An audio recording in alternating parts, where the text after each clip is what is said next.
Okay, welcome to the biomass versus yield lecture. What you're looking at right now is a group of questions that's just one of your pre-class quizzes.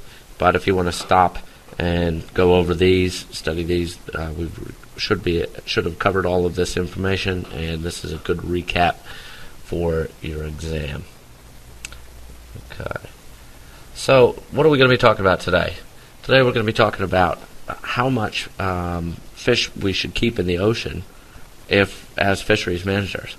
So do we want fish populations to be up near virgin biomass?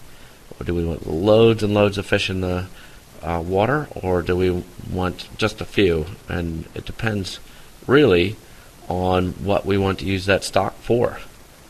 Alright, so do we want to be able to use the fishery?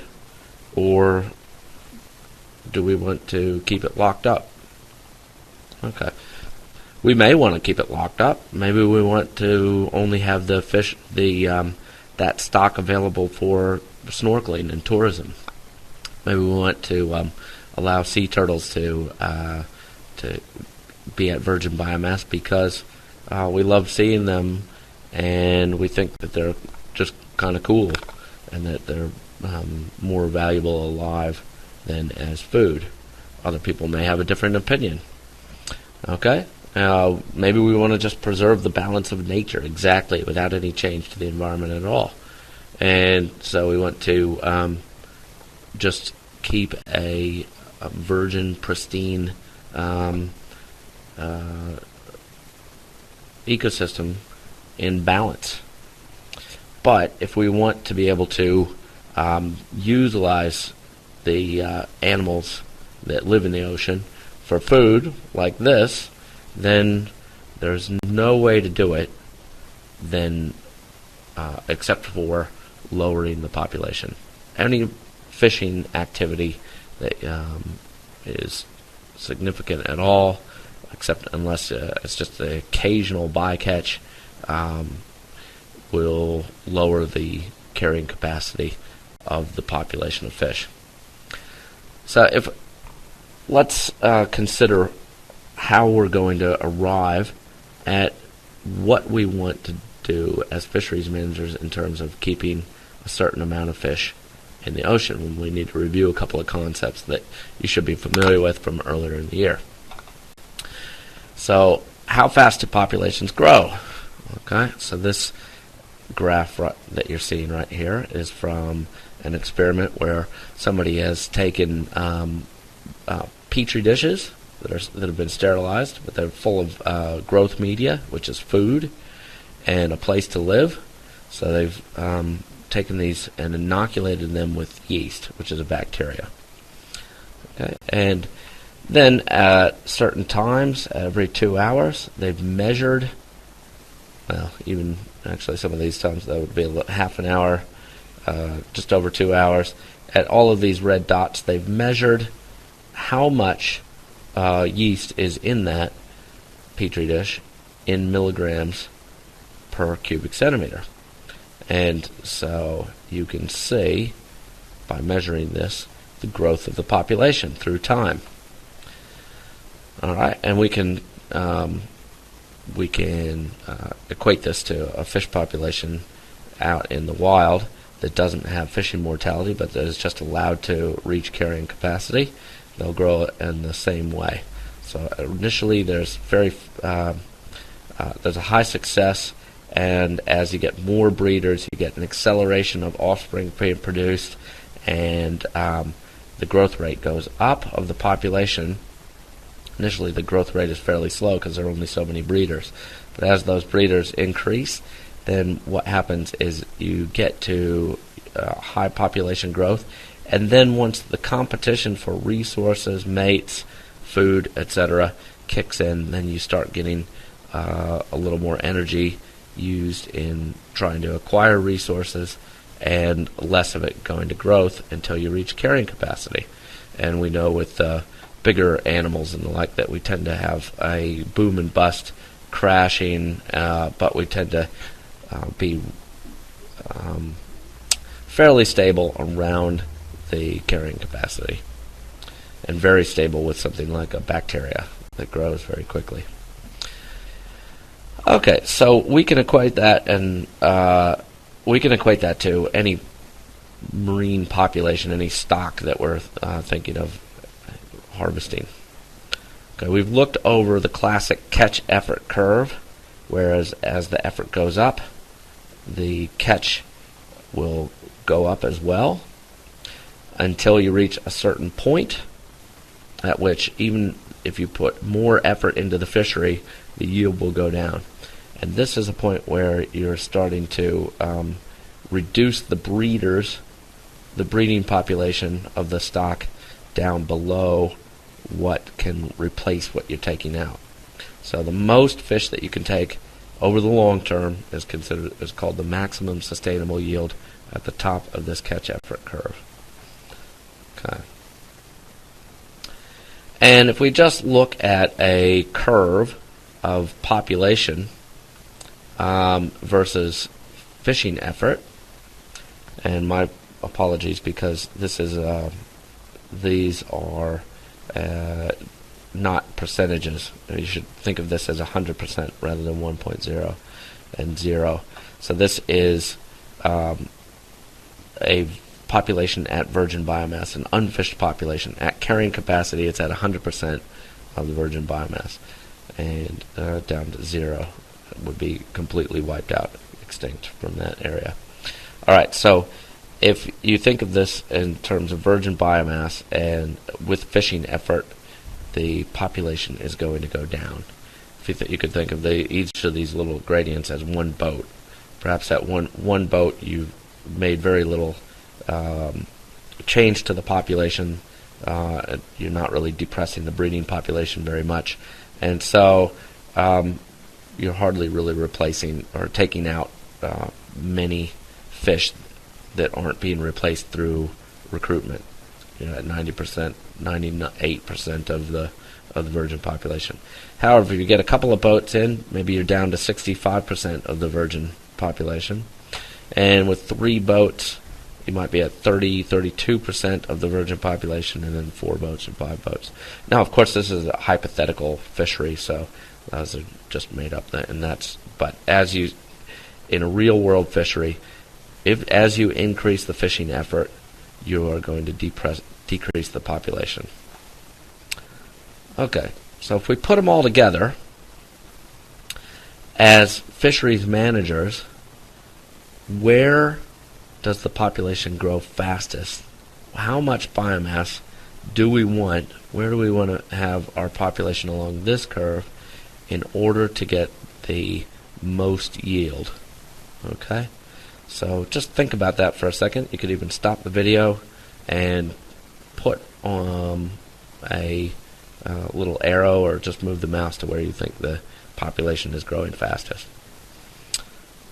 Where we're going to get the most yield. Well, we know it's growing fastest there, but where do we want this biomass in order to get the highest yield?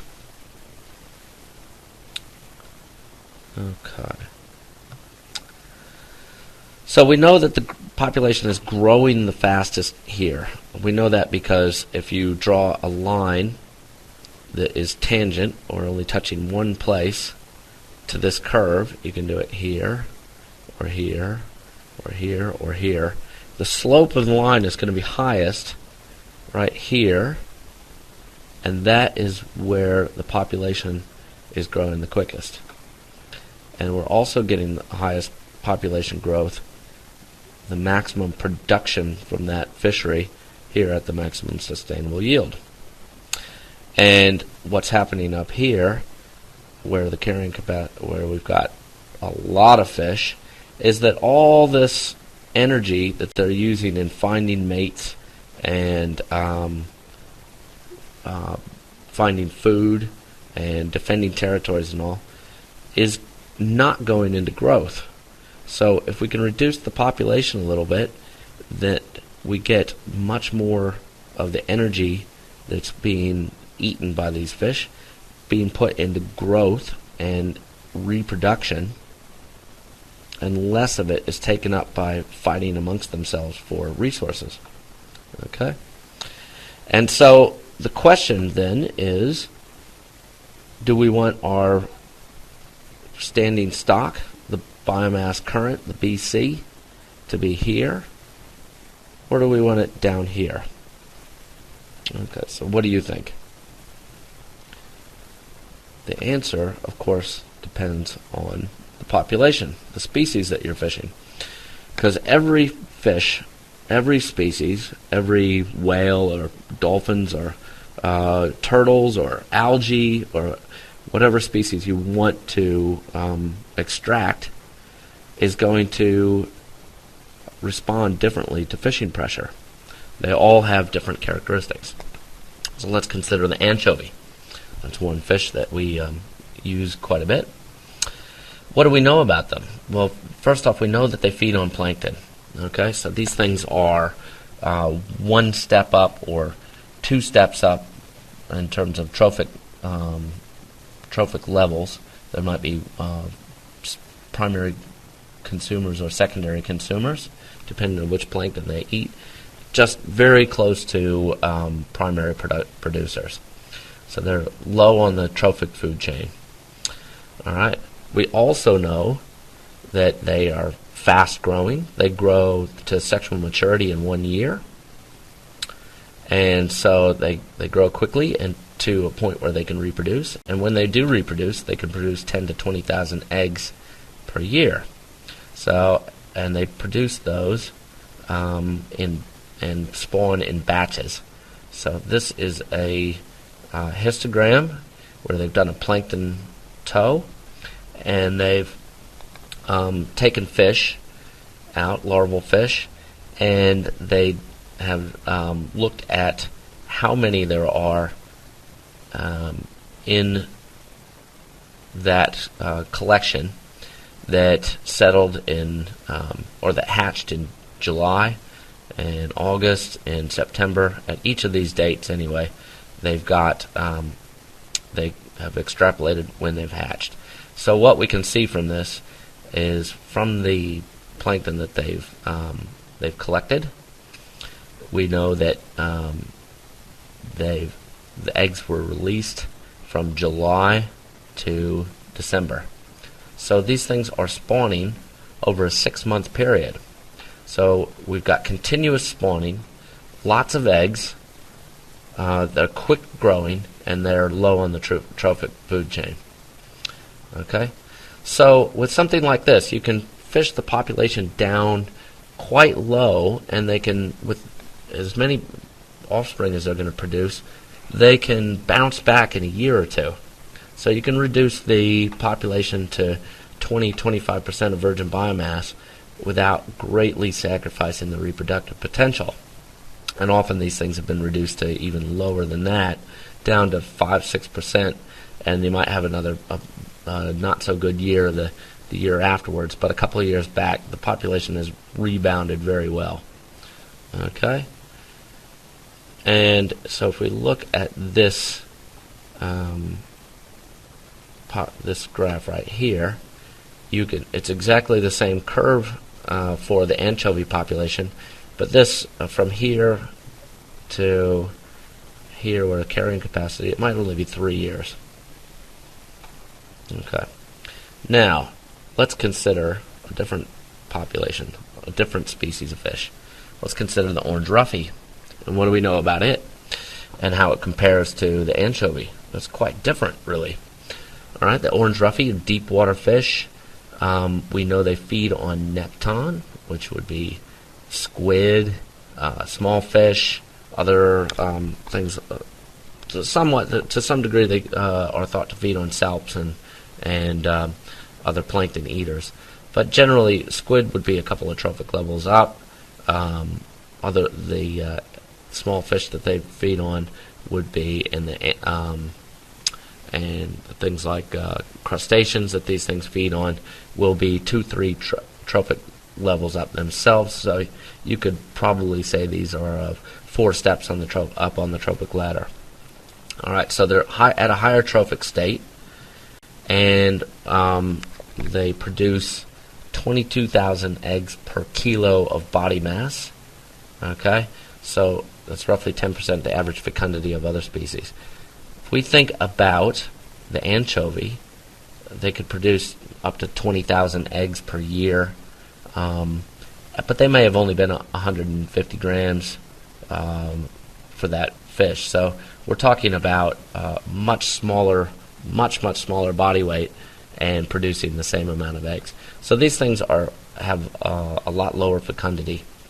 And we know they're long-growing, or long-lived, and we know that because we have these things, which are otoliths. It's a bone that's essentially like an ear bone, and if you become an observer, a fisheries observer, you'll spend a lot of your day cutting this type of bone out of different species of fish heads, putting them in little envelopes, and sending them away to be analyzed as part of the catch statistics for the year. And if we look at this orange roughy otolith, what we're looking at are little rings, like the rings of a tree. And if you cut this otolith down this line, then what happens is you cut it into a cross section, and each of these little lines represents 1 year of growth. So you can see that there are a lot of years of growth in this orange roughy, and we know that orange roughy can live to upwards of 150 years. So we're talking about long-lived fish. They don't even sexually mature for 25 years. So when that anchovy is long dead and gone and produced all of its offspring, then the orange roughy is just getting started. And they have adapted a life cycle and a life strategy of not producing very many offspring per year, but having 100 years of breeding seasons, and hopefully they can replace themselves over that 100 years of breeding season. So the upshot of this, they're higher on the trophic level, they're slower growing, and less fecund. Fecundity, of course, means the ability to reproduce. Okay, but so we can only reduce our population to maybe 75% of the virgin biomass without greatly sacrificing the reproductive potential. Okay, so we have reduced it, the virgin or the orange roughy populations in some places down to 5 or 6% of the virgin biomass, or even lower, and so obviously those populations would be considered collapsed. Okay. And let's see, part of it, we'll just equate that here, where we said from here to carrying capacity with the anchovy might be 3 years. All right, for an orange roughy, this might be by the time the new offspring come back into the population and start breeding themselves, and this really ramps up, we might be talking 300 years here to reach carrying capacity, if we've reduced the population down to 1 or 2% of the virgin biomass. Okay, so it's exactly the same curve. It's just the time scale changes. Bacteria, we're talking hours. With fish, we're talking years. But the populations pretty much all behave the same way. Okay.